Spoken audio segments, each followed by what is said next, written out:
بوڑھے آدمی نے اطمینان سے بسم اللہ پڑھی اور حجام کی کرسی پر بال کٹوانے کے لیے بیٹھ گیا۔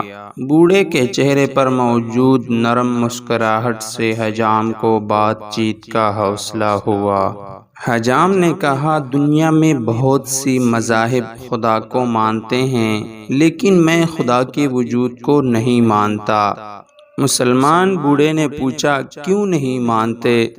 حجام نے کہا، دنیا میں بہت پریشانیاں، مصیبتیں، بدحالی اور افراتفری۔ خدا کا وجود اگر ہوتا تو یہ سب مصیبتیں اور پریشانیاں بھی موجود نہ ہوتیں۔ بوڑھے نے مسکراتے ہوئے کہا، میں بھی اس دنیا میں حجام کے وجود کو نہیں مانتا۔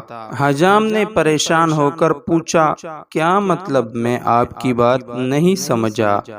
بوڑھے نے حجام کی دکان سے باہر گزرتے ایک گندے اور لمبے بالوں والے شخص کی طرف اشارہ کر کے کہا، کیا تم اس شخص کے لمبے اور گندے بال دیکھ رہے ہو؟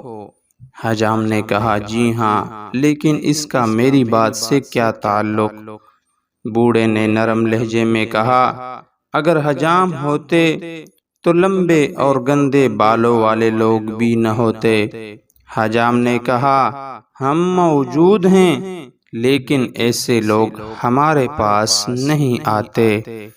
بوڑھے نے مسکراتے ہوئے کہا، بالکل، خدا بھی موجود ہے، لیکن لوگ ہدایت کے لیے خدا کی طرف رجوع نہیں کرتے۔